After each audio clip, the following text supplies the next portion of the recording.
Feed your pig. What does that mean, and what does it mean to feed your pig every day? Today I'm going to read out one of Neville's lectures where he talks about the symbolism of the pig and what it means to feed your pig, and I'm going to share a story of something pretty phenomenal that happened in relation to this part of the lecture. Please make sure you subscribe to this channel, which is all about simplifying the amazing Law of Assumption teachings. If you'd like to know more about my offerings, you'll find all of those details in the box below this video, or you'll find it all at my website, youaretheone.com.au. I was in the car the other day listening to one of Neville's lectures, No Other God, where he was talking about the symbolism of the pig, and I'm going to read the lecture to you, or I'm going to at least read this section of the lecture where he's talking about the pig, and then I'm going to share something pretty awesome that happened to me a day after listening to this lecture, which again shows you how Law of Assumption works and shows you how reality works in relation to what you're doing in consciousness. So the lecture is from No Other God, and I'm going to take myself off the screen so you can just listen, because it is a long, well, it's not too long, but it's a bit longer than normal. I'm not going to put the words up because it would take me too long to do it. So I'm just going to read it. Let me share an experience of a friend who is here tonight. My friend wrote saying, while sitting quietly waiting for your lecture to begin, I imagined hearing a certain voice saying the words I wanted him to say. I heard it, and as I rested in that quiet acceptance, I saw a panelled door and wondered what was behind it.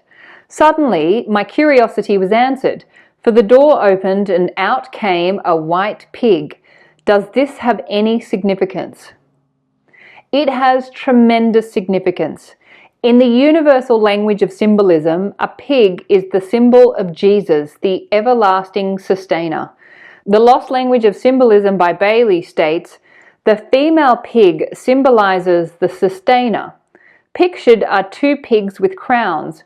One has upwards to 20 little suckling pigs being simultaneously nourished, and under the figure is the IC of Jesus, the everlasting sustainer, and under the other figure is the clover leaf and CR of Christus Redemptor. My friend saw the symbol of his own wonderful human imagination, for that is Christ. If you imagine a state, remain faithful to it, and it externalizes it itself. You have found the creator of the world, for by him all things are made, and without imagination is not anything made that is made. When you discover how to make something, you have found him of whom Moses and the prophets wrote, your own wonderful human imagination, the everlasting sustainer of all life. Many years ago in vision, I was in a large coliseum filled with beautiful trees and flowers. In fact, the entire plant world was represented there. It was closing time and I was alone. Looking down, I saw a little pig at my feet. Wondering what I could feed him, I picked him up and placed him on a desk. Looking around, I gathered branches, leaves, and flowers to bed him down for the night so that tomorrow an attendant could care for him. Then the scene changed and the Colosseum became a huge supermarket. Again, I looked down to discover my pig. He had grown in the interval but was still not well fed. Opening a bag of meal, I started to mix it when I called out to my daughter saying, Vicky, bring me a package of grain that I may feed the pig while I mix the meal for him. Then she said, Daddy, what will I use for money? And I replied, everything here belongs to us. We don't need money. She went over to a pile of goods which was arranged like a serpent, and instead of taking a package from the top, she took one from the bottom, dislodging the entire pile, causing it to tumble down, revealing a single candle lit. Then I said, do not rebuild it. Now that the candle is lit, it must remain so and never be covered again. My brother Victor appeared just then to inquire as to what I was doing, and when I told him, he removed what appeared to be white, thick gravy from a bag and added 3 handfuls to my mixture. As I awoke, hearing these words from the books of Job and Proverbs, the spirit of man is the candle of the Lord, and when his candle shone upon my head, By this light I walk through darkness. Hearing the words so clearly, I realized they had great significance, so I began to search out the symbolism of the pig and found it to mean the everlasting sustainer of the world. I had found my imagination to be Christ Jesus, but I had not fed him well. I had neglected to exercise my imagination when the opportunity arose. Every day presents an opportunity for me to take my imagination and use it lovingly on behalf of others. If I hear people call in distress and do nothing about it, I am not feeding my pig. If I want something and do not exercise my imagination towards its fulfillment, my pig goes hungry. Having heard that whatsoever I desire I will have if I believe I have received it, and knowing it came from Jesus Christ, who is my own wonderful human imagination, and yet not doing it, I am not feeding my pig. It was tall and rangy, but he should have been much fatter. However, he had survived in spite of my neglect. So I can say to my friend, when the door opened and the pig came out, you saw the symbol of the everlasting sustainer of the world. Now you have proved to your own satisfaction that imagination creates reality. For you said that what you did in the silence came to pass in a very short interval of time. So I'll leave it there. Obviously the lecture is a lot longer than that, but I wanted to share that because I was listening to this in the car just the other day.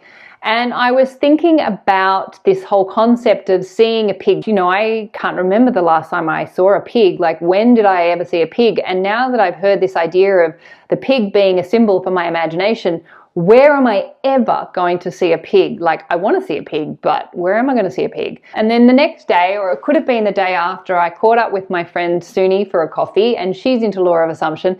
And we were just having, because I assume that all my friends are into law of assumption, of course, and we were having a coffee at this place called The Farm in Byron Bay, near where I live. And we were sitting down in the cafe area. And I looked over to my right because there was a bit of commotion to my right. And sure enough, you know where I'm going with this, there was a pig roaming freely through the grass area near the restaurant. And I looked at this scene and I thought, wow, that's so weird. Like, there's a pig roaming freely around the grounds. And then I suddenly remembered this lecture and I thought, oh my God, there's the pig. I saw the pig. And it was only a day or so after I had had this thought of how implausible it would be for me to see a pig in my reality. So I told Suni, and then I turned around again. All of these piglets, these little piglets, had also seemingly escaped. And so there were pigs everywhere. And then the owner of the farm, or whoever worked at the farm, was obviously trying to round them all up.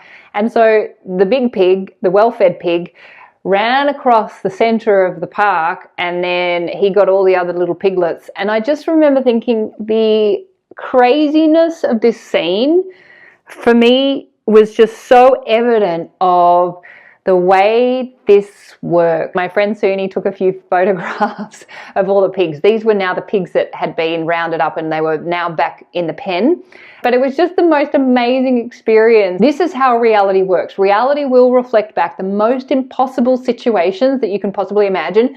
And because I had been having this thought of seeing a pig and wondering where I was going to see a pig, the implausibility of me seeing a pig, and less than 48 hours, I saw not one pig, but I saw like a good 30, 40 pigs. But what it actually means is it's a symbol, it's a metaphor for your imagination and the importance of feeding your pig, your imagination, every single day. And so what Neville is saying is that whenever you hear somebody in distress, whenever you hear somebody who is in need or who is sick, if you are not using your imagination to see them in the best light or the best version of themselves or the best reality, then you are not feeding your pig. And if you want something in your reality and you are not using your imagination to imagine yourself in the fulfillment of that desire, then again, you are not feeding your pig.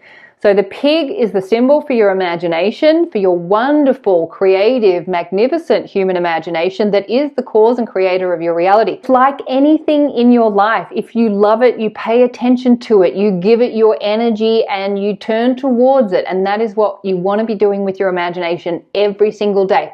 Carve out some time every day, spend time in your imagination, placing yourself in the scenes of your desires, imagining their fulfillments, connecting with what it would feel like. That is how we feed our pig. That is how we make it strong and healthy, because your pig is what sustains you. Your pig is the everlasting sustainer. It is what will serve you. It is the source of the supply that you experience in reality. So I just love that story. I love the fact that I listened to this lecture. I had this idea of, I want to see a pig, but where on earth am I going to see a pig? And then I just saw a whole bunch of them. What do you call a group of pigs? It was a lot of pigs. Reality is so fun. And of course, I couldn't have choreographed that. And that's the same for you. What you're doing in your consciousness, what you're thinking about, what you're pondering about, what you're wondering about, what you're imagining is what is creating your realities tomorrow and the day after that. So hold the assumption that I'm seeing a pig, and then just let your reality reflect it back. It doesn't have to be a physical pig. It could be like a symbol of a pig, or it could be something to do with a pig. You'll like, your reality will take care of it. Don't you worry about that. But feed your pig every day. Feed your imagination. Go in there, spend time in there, use it wisely, use it correctly, and that can take practice. If you haven't spent time in your imagination, it may take some time to activate those senses again. They may be dormant. So it's even more important to be spending time in your imagination every day to reactivate those senses, to reactivate the capacity of your imagination, and to be able to see yourself in these new realities that are unfamiliar to you right now. So I hope that gives you a little bit of fun and inspiration. As always, please remember you are the amazing creators of your reality. You are the superstars of your show. You are the producer, the writer, the director, and the actors in your movie. What you assume to be true will be so. So assume the best for you. Assume the best for everyone in your movie too. You will have an amazing life. And this is my wish, my vision, and my prayer for you. Go feed your pigs, everybody. And make sure you subscribe to my channel. Leave a comment. What else? Give it a thumbs up, and I will see you in the next video. Thanks so much. Have a wonderful week. Bye.